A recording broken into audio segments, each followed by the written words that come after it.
My name is Natalie. I'm in my early 30s, and for most of my adult life, I've worked inside organizations where calm is mistaken for compliance and competence is confused with availability. I'm not the loudest person in the room.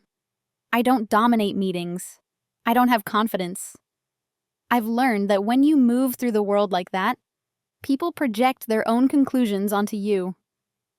Usually harmless ones. Sometimes not. People tend to describe me as steady, reliable, easy to work with.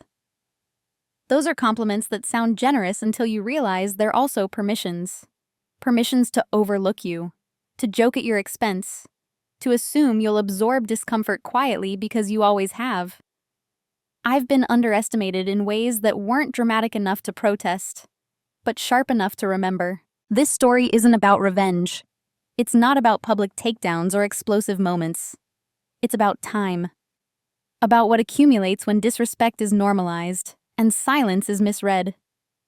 It's about a moment that looked small to everyone else but lodged itself somewhere permanent in me. My manager joked about my mental health in front of the team. It was framed as humor. It landed as truth. Everyone laughed. I never forgot. What followed wasn't a confrontation. It wasn't even visible. It was an internal shift. Slow, methodical, and irreversible. Over the next several years, I learned how power actually works when you're not the one performing it. I learned how systems rely on people like me staying predictable. I learned how patience can look exactly like passivity right up until it doesn't. This is a first-person account of that process. Not dramatized, not sanitized. There are no villains here, just patterns. Patterns that thrive when no one names them. I won't exaggerate the harm, and I won't minimize it either. I'll tell you what happened, what I noticed, what I chose not to say, and why the quiet decisions mattered more than the loud ones ever could. If you're expecting a cathartic blow-up, this won't be that.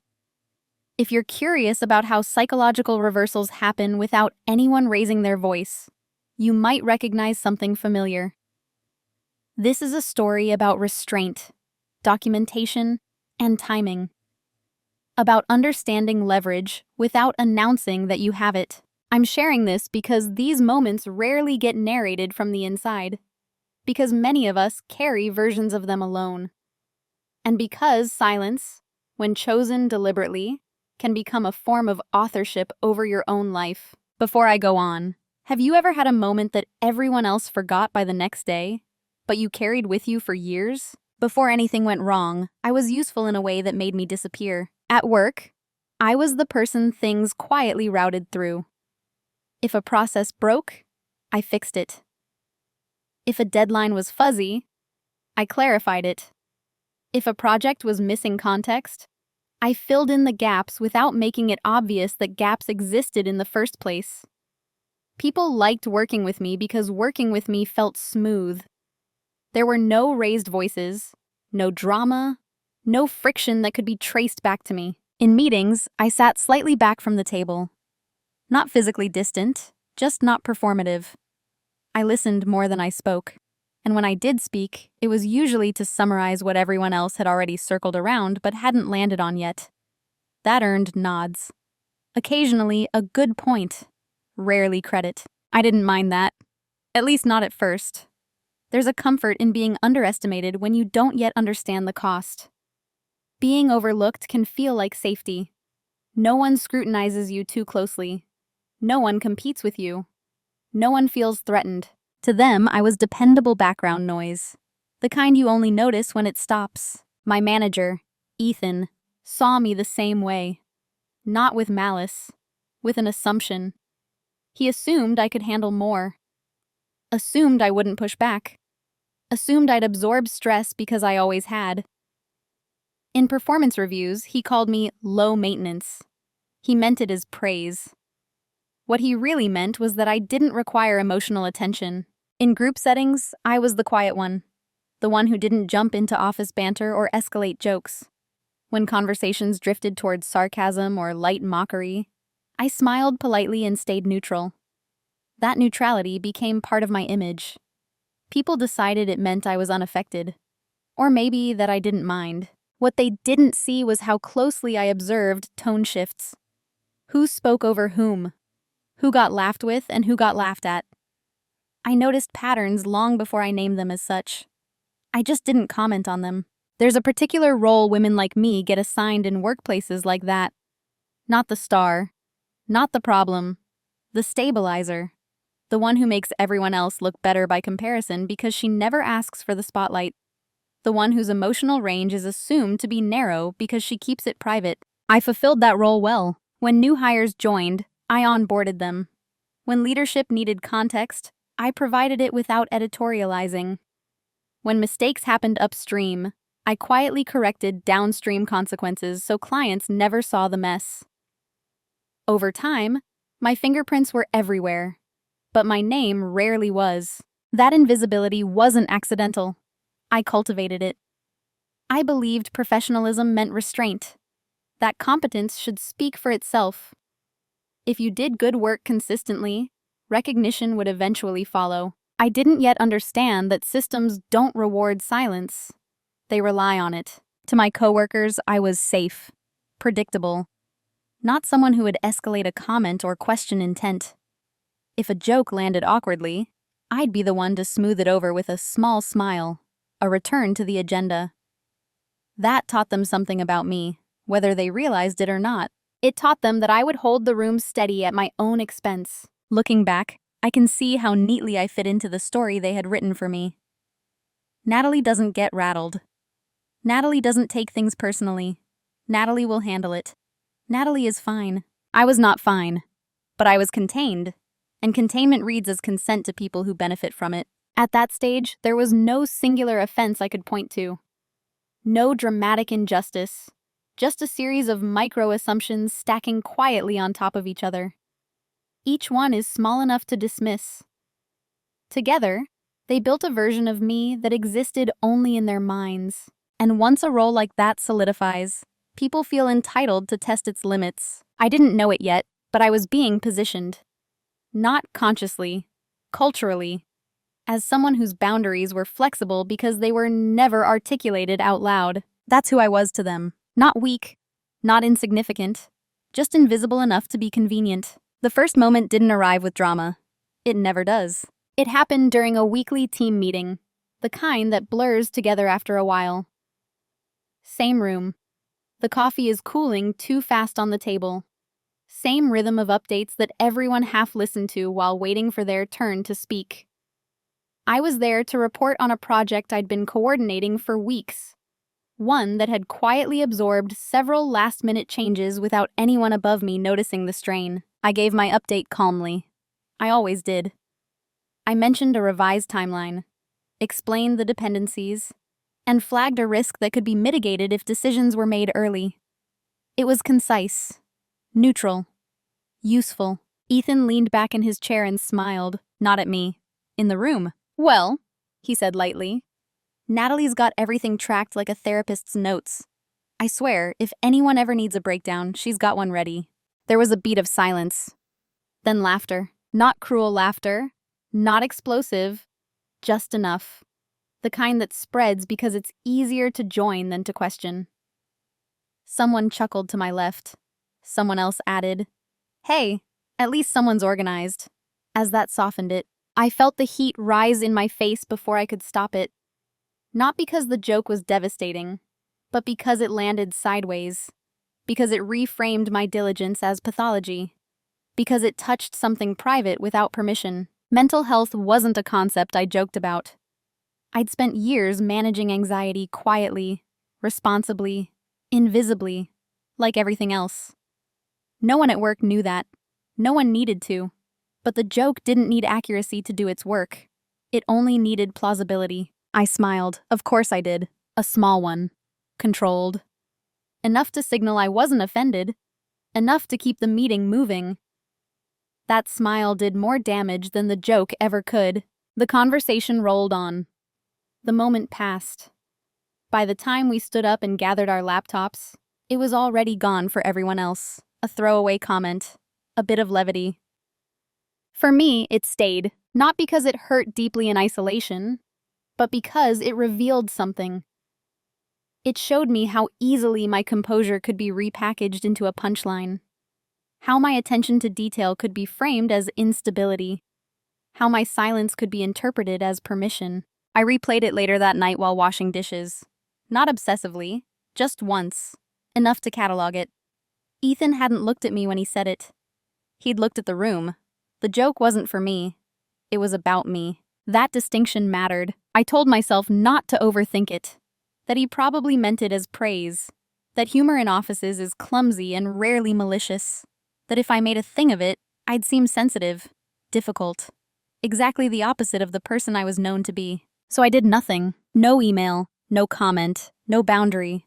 I didn't even write it down, not yet. I let it sit in my head unfiled, unresolved. What I didn't realize then was that moments like that don't fade when they're ignored. They just wait. They become reference points. The first data point in a pattern you don't want to believe exists. After that meeting, nothing changed on the surface. Ethan treated me the same. The team treated me the same. But something subtle had shifted internally. A small recalibration. A quiet alert system flicks on. I started noticing tone more. Not just directed at me, but around me. Who jokes traveled through? Whose expense was considered safe? Whose reactions were monitored and whose weren't? That was the first small cut. No blood, no scene, just enough to make me pay attention. After that meeting, nothing dramatic happened. That was the problem. If Ethan had apologized, or if someone had checked in with me afterward, the moment might have closed itself. Instead, it stayed open. Subtle, unresolved. And in that openness, it quietly taught everyone something. It taught them that the comment was acceptable. It taught them I would absorb it. The next instances were smaller, quieter, almost invisible unless you were looking for them. A comment about me being too calm during a stressful sprint. A joke about how I never seemed fazed when deadlines piled up. Someone once said, "If Natalie ever cracks, we're all doomed." And everyone laughed again. I laughed too, lightly, on cue. Each time I told myself the same story. They don't mean harm. This is workplace banter. Don't be that person. I'd built a reputation on being unbothered, and I wasn't ready to dismantle it over something I couldn't easily explain without sounding fragile. So I normalized it. I adjusted my internal language first. I stopped calling it disrespect and started calling it a misunderstanding. I told myself they admired my steadiness and just didn't know how to articulate it well. I reframed jokes as compliments in disguise. That reframing made it easier to stay quiet. But normalization has a cost. The more often something happens without consequence, the more it solidifies as truth. Soon, people didn't just joke about my composure, they relied on it. I was assigned projects others found overwhelming. Last-minute fixes, emotional labor disguised as just looping Natalie in. If I looked tired, someone would say, "You're fine, you always are." It became a kind of mythology. I noticed that when I raised concerns, they were acknowledged politely and then deprioritized. When I flagged a risk, it was noted and then delayed. My calm delivery worked against me. Urgency doesn't land when it isn't dramatized. Meanwhile, louder voices, less informed ones, shape decisions in real time. I'd watch meetings veer off course and feel the familiar pull to intervene. Sometimes I did. Sometimes I didn't. Each time I didn't, it reinforced the idea that I was there to support, not to lead. Still, I didn't confront it. Not because I didn't notice, but because I understood the social math. Speaking up would cost me social capital I wasn't sure I had. Silence felt safer. Rational. I also didn't trust my own reaction yet. The initial joke still echoed, but it hadn't been repeated explicitly. I wondered if I was projecting, if my sensitivity came from outside the room, not inside it. That self-doubt was convenient, for everyone but me. There's a particular exhaustion that comes from managing perception instead of reality. constantly adjusting your internal responses so others don't have to adjust their behavior. I carried that exhaustion quietly. I told myself it was professionalism. Over time, something else happened. I stopped expecting better. When comments came, I mentally filed them away instead of bracing. I learned the rhythm, knew when to smile, knew when to deflect. That's how disrespect becomes ambient. It doesn't announce itself. It blends into the background until you can't tell where it began. What I didn't know then was that this normalization was doing two things at once. It was shrinking how others saw me, and sharpening how clearly I saw them.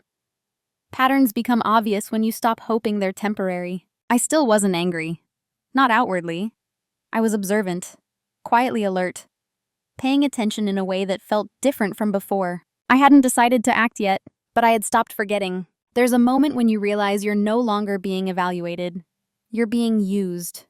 Not maliciously, systemically. I saw it in how tasks were framed around me, not as opportunities, but as inevitabilities.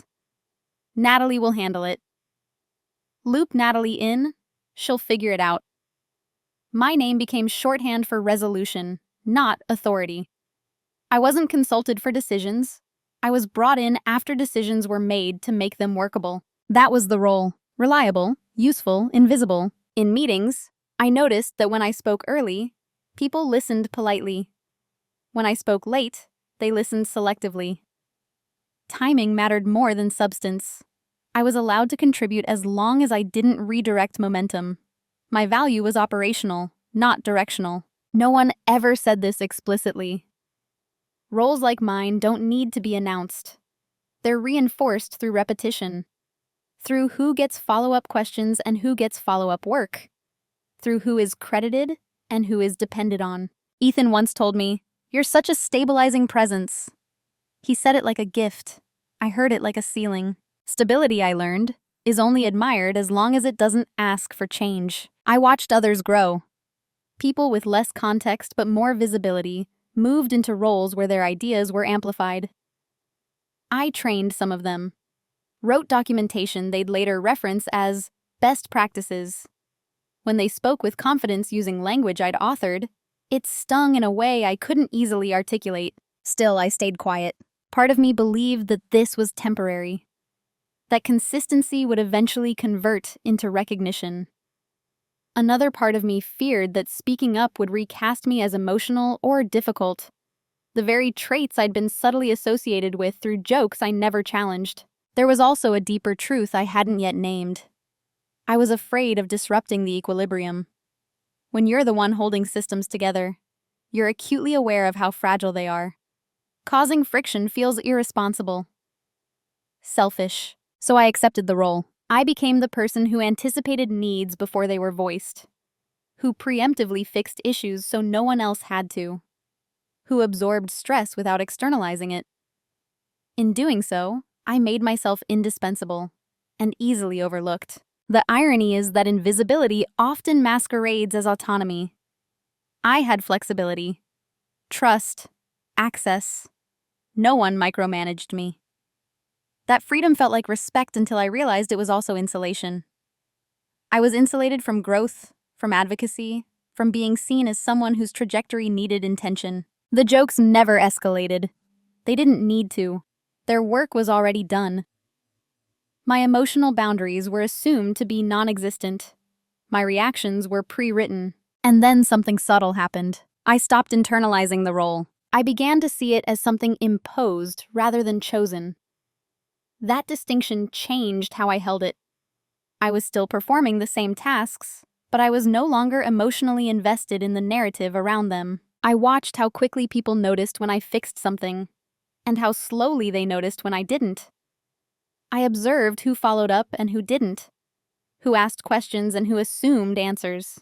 The role was clear now, and once you can name a role, you can decide whether to keep playing it. I hadn't decided yet. But the illusion that this was mutual, benign, or accidental had broken. The shift didn't come with anger. It came with clarity. It was an ordinary afternoon. No meeting. No comment.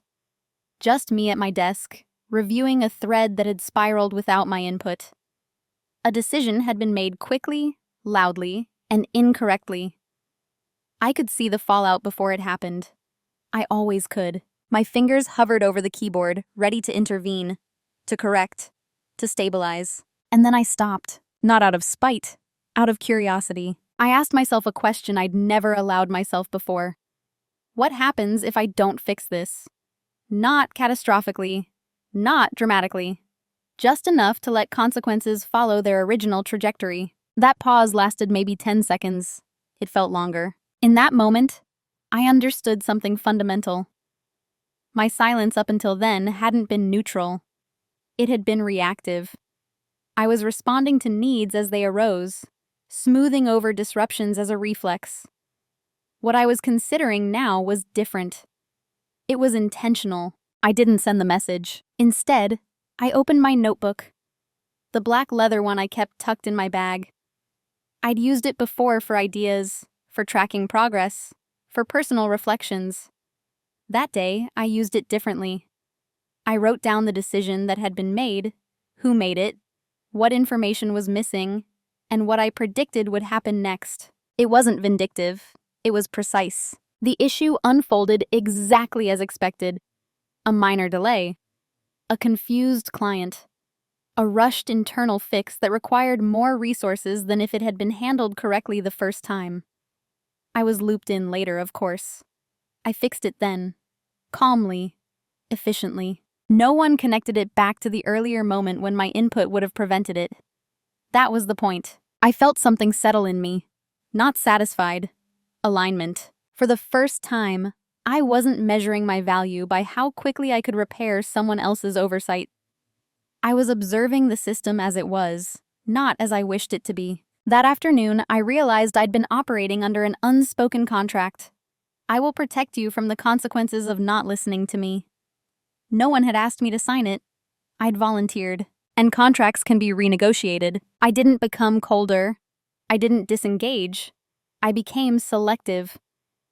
I started asking myself whether my interventions were actually invited or just expected. I also began documenting more consistently. Not emotionally. Chronologically. Decisions. Timelines. Dependencies. Where information flowed and where it stalled. I noticed how often my calm delivery was used to retroactively justify decisions I hadn't endorsed. This wasn't about exposure. It was about understanding leverage. Silence, I learned, isn't just absence. It's a shape. And when chosen deliberately, it can reveal the architecture of power very quickly. Nothing on the outside changed that day. I still smiled, still participated, still delivered. But internally, I had crossed a line. I was no longer trying to be seen. I was trying to see clearly. Once silence became a choice, it changed texture. Before, my quietness had been reflexive. Polite. Designed to keep things smooth. Now it was deliberate.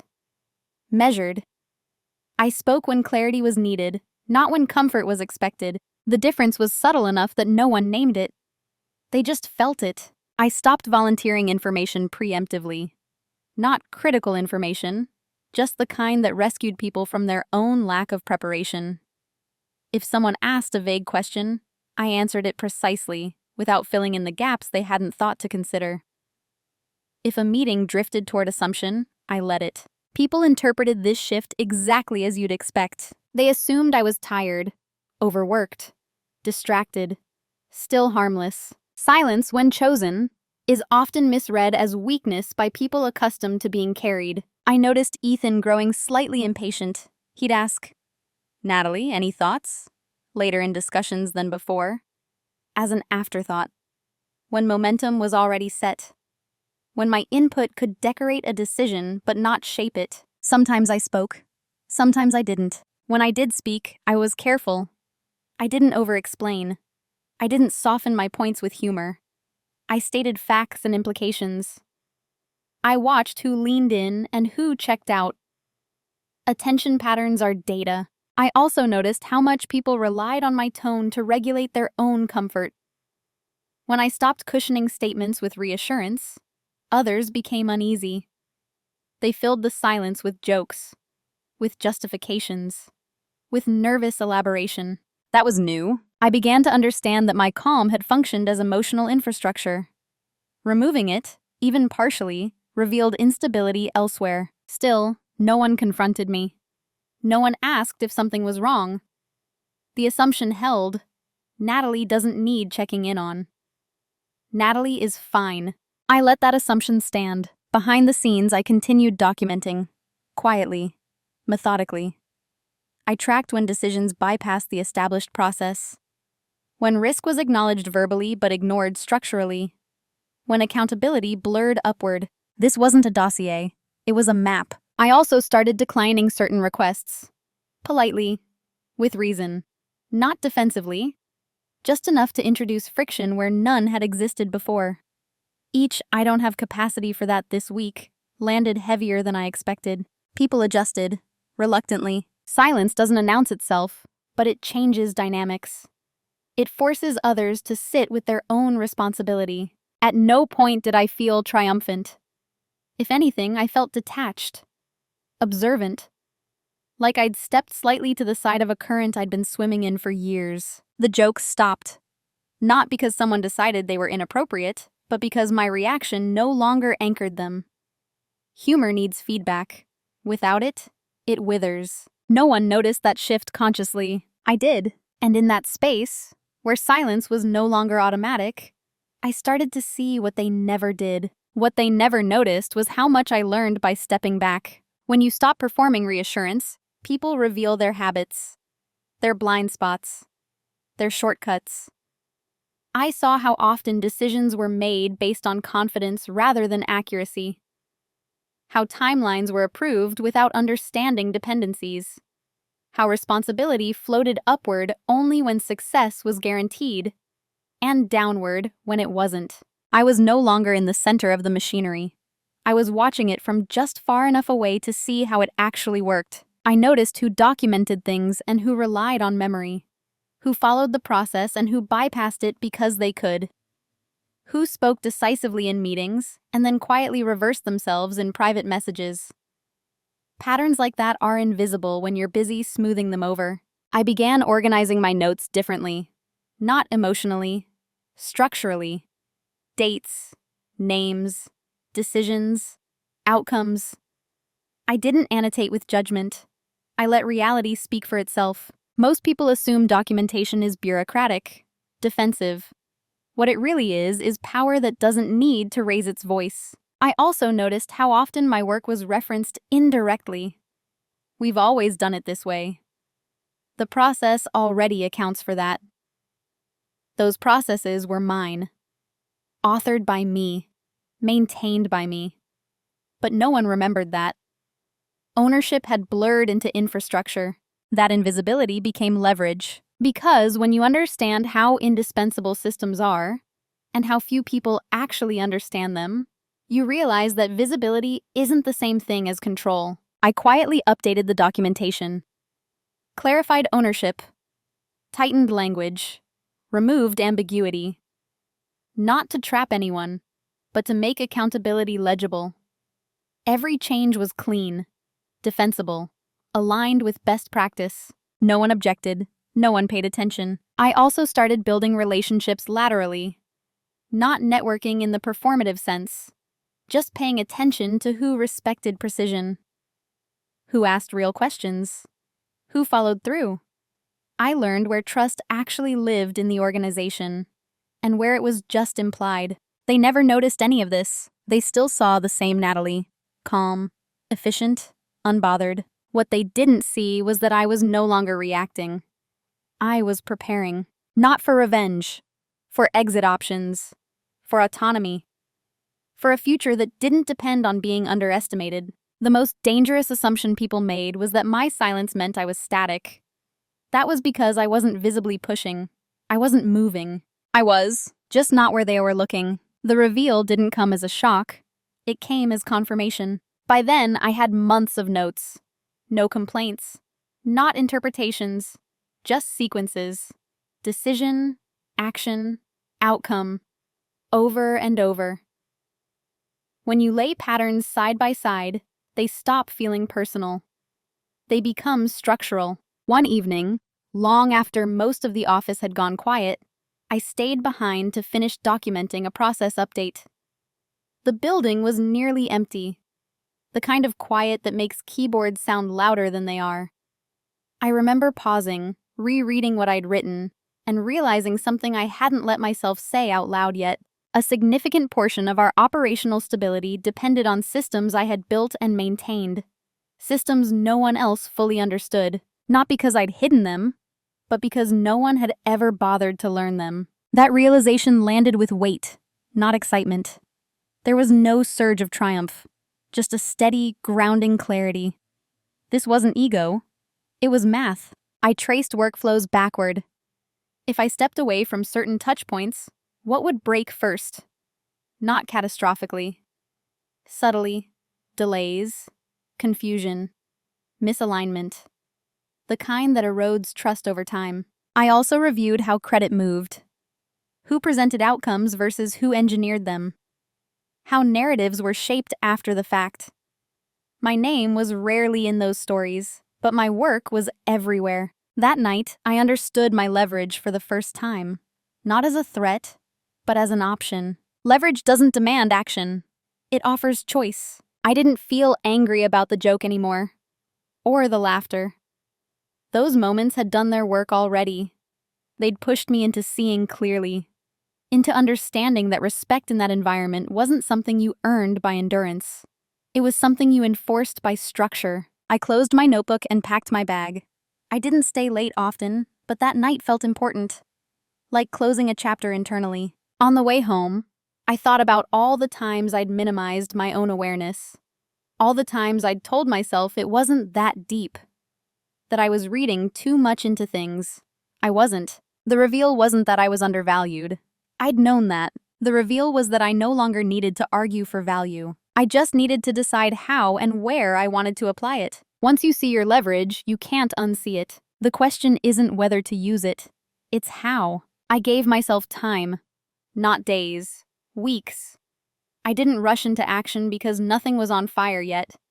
Rushed decisions are emotional decisions, and I'd already promised myself this wouldn't be about emotion. I listed my options privately. I could confront Ethan directly. Name the pattern. Ask for acknowledgement. Maybe even an apology. That path offered clarity, but no guarantee of change. It also required me to make myself emotionally legible to someone who'd never shown much curiosity about that dimension of me. I could escalate. HR existed for moments like the joke, the laughter, the normalization. But escalation turns lived experience into policy language. It narrows the context. It invites defensiveness. And it would mark me permanently in a system that already struggled to see me accurately. I could stay. Continue as I was, now armed with awareness. Use my leverage quietly to negotiate better terms. A role change. A title adjustment. More authority. That option tempted me the longest. Familiarity has gravity. And then there was the irreversible option. To leave. Not abruptly. Not noisily. But deliberately. With structure. With timing. Leaving wouldn't punish anyone. It wouldn't teach a lesson in the way people imagine lessons being taught. But it would remove a stabilizing force that the system had come to rely on without recognizing it. I weighed that carefully. I asked myself whether staying would require me to keep minimizing myself. Whether any future recognition would arrive without me having to translate my worth into something palatable. Whether I could unlearn the role they'd assigned me while still occupying the same space. The answer was no. Not because they were malicious, but because systems don't change for the convenience of the people holding them together. They change when pressure is applied, or when support is withdrawn. Leaving wasn't an act of aggression.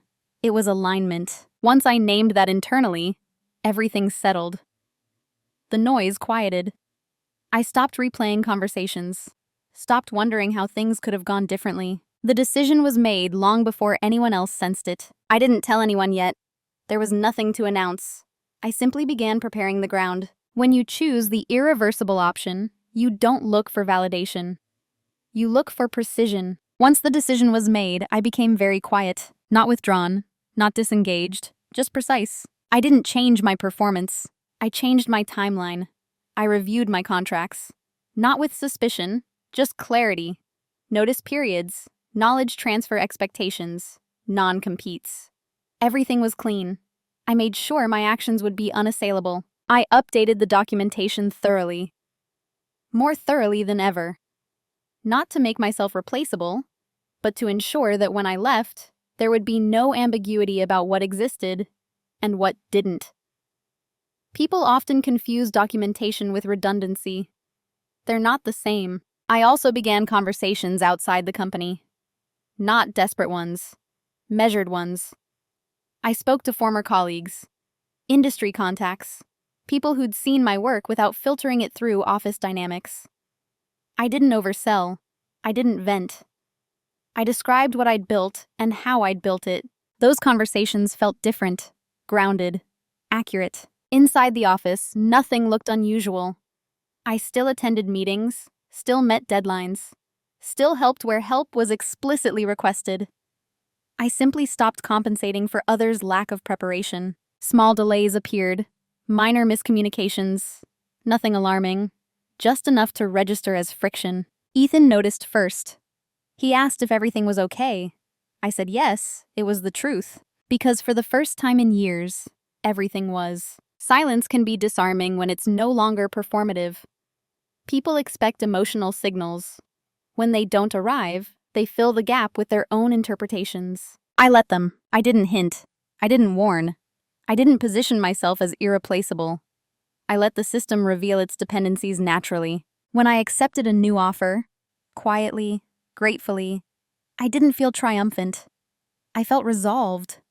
Like closing a door you've already walked through in your mind. There was still one step left. Timing. I waited until a natural pause. A project cycle is ending. A transition point that made my departure clean, not chaotic, respectful, not reactive. When I finally scheduled the meeting, my hands were steady. Moving in silence had done its work. The consequences didn't arrive with my resignation. They arrived in the space after it. When I told Ethan I was leaving, the meeting was brief. Almost disappointingly so. He blinked once, leaned back in his chair, and asked a few procedural questions.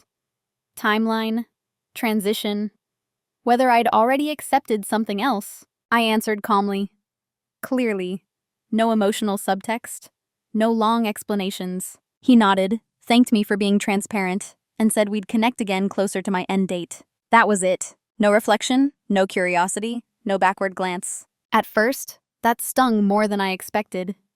Not because I needed validation, but because it confirmed something I already knew. My presence had been taken for granted so completely that its removal hadn't yet registered as real. People underestimate departures that don't come with drama. Calm exits look reversible in the imagination. The first few days after the announcement felt almost normal. Slack messages continued. Meetings proceeded. My name still appeared on agendas. There were a few polite, "we'll miss you" comments. Kind, but generic. The kind you say when you don't yet understand what's leaving with the person. Then the questions began. They were small at first. Hey, can you remind me how this report pulls data? Do you know why this automation behaves like this? Where's the doc that explains the escalation path? I answered all of them, but something had changed. Before, I would have layered my answers with context, with a preventative explanation, with foresight. I would have said, here's how it works, and here's why, and here's what to watch out for later. Now I answered the question that was asked, precisely, completely, and no further. That difference mattered more than anyone realized. As my calendar shifted toward transition meetings, the tone shifted too. These weren't collaborative conversations. They were extraction sessions. Information downloads. Attempts to compress years of lived familiarity into an hour. I came prepared. I shared documentation, walked through processes, explained the decision logic, which had been formally recorded. Everything I provided was clean, accurate, and defensible. What I did not provide was intuition. The unspoken, watch this person. The this usually breaks when. The this looks fine now, but wait 2 weeks. Those things had never been requested when I was staying. They weren't owed now. As days passed, small inefficiencies began surfacing. Meetings ran longer than usual. People circled decisions without landing them. Someone approved a change that contradicted an existing dependency and didn't realize it until late in the process. Normally, I would have intercepted that quietly. This time I let it unfold, not maliciously, not passively, just without intervention. The result wasn't chaos, it was discomfort. The kind of discomfort that reveals how much invisible labor has been cushioning the system. I noticed Ethan's tone change before his words did. He started looping me into conversations earlier, asking for my input, just in case. There was a slight urgency there now, still unspoken, but present. One afternoon, he asked, "Is there anything else we should be aware of before you go?" It was a broad question, too broad. I answered honestly, "Everything critical is documented." He nodded, but something in his expression flickered. A hesitation, as if he sensed that the answer was technically complete and still insufficient. That's the thing about institutional knowledge. You don't realize how much of it lives in people until they stop volunteering it. As my final weeks approached, the atmosphere shifted again. The office didn't panic. Panic would have required awareness. What emerged instead was confusion. People started stepping on each other's responsibilities. Two teams assumed the other owned a task I'd quietly coordinated between them for years. Emails multiplied. Slack threads lengthened. Small tensions surfaced. I wasn't at the center of them anymore. That absence was loud. I could feel people recalibrating their expectations in real time. Not consciously, behaviorally. They were learning, slowly, that the stabilizing force they relied on wasn't just a function of the role. It had been a person. Ethan asked for another meeting. This one was different. He asked whether I'd consider extending my notice period. Just a bit, to ensure continuity. He framed it as concern for the team. I listened. I didn't interrupt. Then I declined. Politely. Calmly. Without explanation beyond logistics. I already had commitments. My timeline was firm. He didn't push. But the dynamic had shifted. The assumption that I would accommodate, that I would stretch to protect the system, was gone. And with it, a certain ease. After that, the request became more pointed. Can you walk us through why this exists? Is there a reason this was set up this way? What happens if we change this? I answered when there was documentation. When there wasn't, I said, that context isn't captured formally, which was true. It had lived in me. In meetings, people started saying my name differently. Not casually, carefully. As if realizing, too late, that I'd been holding more than they'd acknowledged. Still, no one apologized. No one referenced the jokes, the laughter, the assumptions. That wasn't surprising. Systems don't apologize, they adjust. By my last week, the office felt heavier. Not sad, just strained. Conversations were shorter. Humor was cautious. People checked each other's reactions more. The ease was gone. On my final day, there was a small send-off, cake, polite speeches. Ethan thanked me for my contributions and said I'd be missed. I smiled, thanked everyone, kept it brief. As I packed my desk, I felt something unexpected. Not relief, completion. The consequences had begun. Not as punishment, not as spectacle, but as a quiet recalibration of reality. They were finally learning what my silence had been carrying. By the time the panic surfaced, it was already misdirected. It didn't arrive with urgency toward me.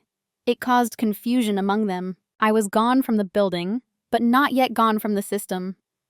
My name still lived in documents, in comments. In places, people didn't notice until something failed quietly, and no one knew who to ask. At first, they tried to patch things up with meetings, extra meetings, alignment meetings, quick syncs that weren't quick. They talked around problems instead of through them. People who had once relied on my quiet mediation now had to negotiate directly with each other. It was uncomfortable. You could hear it in the pauses. In the way, voices sharpened slightly when no one stepped in to translate. The first real panic showed up as irritation. Why is this taking so long? Didn't we already solve this? Who approved this change? Questions without clear owners. I heard about it through former colleagues who checked in, casually at first. Things are a little messy without you. We didn't realize you were doing all that. Comments framed as compliments, but carrying a delayed awareness that couldn't be acted on anymore. Ethan reached out again, not formally, not dramatically. Just a message asking how I was settling into my new role. A soft opener. A test. I replied kindly. Briefly, truthfully. Then he asked if I'd be open to a short call. Just to get some perspective. Perspective is a funny word. It sounds reflective. It often means help us fix this. I declined, not coldly, not defensively. I said my schedule was full and wished them well. That was the moment it became too late, because what they needed wasn't a call. It wasn't advice. It was the version of me who had lived inside their system long enough to anticipate its fractures. That version of me no longer existed there. Inside the company, the tone shifted again. From irritation to self-protection, people started documenting more, looping leadership earlier, asking for clarity they'd never needed before. The workload is redistributed unevenly. Some people overcorrected, others disengaged. What surprised me most was how often my absence was discussed without naming me. We should have had better continuity. We relied too much on informal knowledge. We need to build redundancy. All true, all late. No one ever said, we misunderstood her role. No one said, we laughed when we shouldn't have. They framed the loss as structural, not relational. That made it easier to swallow. I watched this from a distance, with an unexpected calm. There was no satisfaction in it, just recognition. This is how systems process loss when accountability would require discomfort. A few weeks later, I heard they were hiring. Not for my role exactly, but for 2 adjacent ones. Splitting responsibilities that had once lived quietly with me. It made sense. What one person carries invisibly often looks impossible once it's gone. I didn't feel vindicated. I felt resolved, because by the time they understood the cost, the decision had already done its work. My life had moved forward. My energy was being spent in rooms where steadiness wasn't mistaken for silence, and precision wasn't framed as pathology. The moment for fixing it had passed. Not because I was unavailable, but because the version of the system that required fixing was no longer mine. Some lessons arrive after the door closes, not as punishment, as a consequence. The confrontation didn't happen the way people imagine confrontations. There was no raised voice, no dramatic reveal, no moment where I finally said everything I'd been holding in. It happened months later, quietly, when the emotional temperature had already cooled. Ethan asked to meet for coffee, not officially, not through HR. Just a message that read, would you be open to catching up sometime? I'd really value your perspective. I considered not responding. I didn't owe him closure. But I also didn't feel threatened by the conversation anymore. Distance has a way of neutralizing power. So I agreed. We met in a neutral place. A cafe neither of us frequented. Late afternoon. Quiet enough to talk without being overheard. He arrived a little early. That alone told me something. We made small talk first. Safe updates. He asked about my new role. I answered honestly, but briefly. I asked how things were going. He hesitated before answering. Challenging, he said. We didn't realize how much you were holding together. I nodded, not in agreement, in acknowledgement. There was a pause then, the kind that invites confession without demanding it. I've been thinking a lot since you left, he continued, about how the team dynamic worked, about what we might have missed. He didn't look at me when he said that. He looked at his coffee. I waited. Eventually, he said my name, carefully. I want to ask you something, and you don't have to answer. I didn't interrupt. Was there something that pushed you to leave? That was the moment. Not explosive, not triumphant, just precise. I took a breath, not to steady myself, but to choose my words. I wasn't there to accuse, I was there to be accurate. Yes, I said, there was. He looked up then, fully. I didn't list grievances. I didn't narrate years. I didn't mention HR, policy, or patterns. I focused on one moment, the one that mattered. There was a meeting, I said calmly, where a joke was made about my mental health. In front of the team. Everyone laughed. His face changed. Not dramatically, but noticeably. Recognition flickered. I never addressed it, I continued. Not because it didn't matter, but because addressing it would have required me to step out of the role I was already being assigned. He started to speak. I raised my hand slightly, not to stop him, but to pace the conversation. I'm not saying this to blame you, I said. I'm saying it because that moment clarified something for me, about how my composure was being interpreted, and what that meant for my future there. He was quiet for a long time. When he finally spoke, his voice was lower. I don't remember that joke. I know, I said. That's kind of the point. That landed. I didn't soften it. I didn't sharpen it either. I let it sit between us. He apologized then. Not defensively, not performatively, just simply, for the comment, for the culture, for not noticing sooner. I accepted the apology. Genuinely. But acceptance doesn't mean reversal. I want you to know, he said, we've changed some things since you left. We're being more intentional. I'm glad, I said, and I meant it. There was no satisfaction in watching him process regret. Just clarity. Regret is heavy, but it's also late. Before we parted, he said something that stayed with me. I always thought you were fine, he said quietly. I met his eyes. I replied. I just wasn't staying. That was it. No hug, no absolution, no open wounds. Just truth, delivered without heat, when it could no longer cost me anything. Some confrontations aren't about winning. They're about naming reality, once, so you never have to carry it again. I'm not who I was when this story began. Not because I hardened. Not because I became louder or more aggressive or more visible in the ways people expect growth to look. I didn't reinvent my personality to survive what happened. I refined my boundaries. In my new role, people describe me with some of the same words as before. Calm. Thoughtful. Precise. The difference is that those qualities are no longer extracted from me by assumption. They're invited, respected, contextualized. When I speak now, it's earlier. Not because I have more to say, but because I understand timing. I don't wait for the room to be quiet before contributing. I don't translate urgency into softness so others can digest it comfortably. I state what I see and let it land. If someone jokes at the expense of seriousness, I don't smile reflexively. I pause. That pause does the work my old silence never could. I also no longer confuse invisibility with safety. I understand now that being overlooked is not neutral. It's a condition that benefits others more than it protects you. What changed most, though, is internal. I trust my interpretations. I no longer talk myself out of discomfort just because it isn't loud.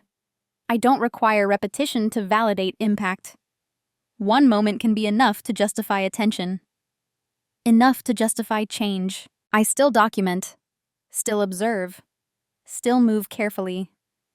But it's no longer in response to being underestimated. It's because I value clarity. There's no bitterness when I think about my old team. No resentment toward Ethan. Everyone was operating within a system that rewarded certain behaviors and ignored others. I stepped out of it instead of trying to correct it from the inside. That decision gave me back something I didn't realize I'd lost. Agency. I don't carry the joke with me anymore. Not as a wound, as a marker. The moment I stopped negotiating with a version of myself that had to endure quietly to be acceptable. Who I am now is someone who still believes in restraint, but not at the cost of self-erasure. Someone who understands that silence is powerful only when it's chosen, and that sometimes the most decisive move is leaving a room that keeps mistaking your steadiness for consent. There's a temptation, when a story like this ends, to look for a villain, to flatten the experience into right and wrong, hero and antagonist, cruelty and justice. That version is easier to digest. It gives us someone to blame and something to defeat. But that wasn't what this was. What happened to me didn't begin with malice.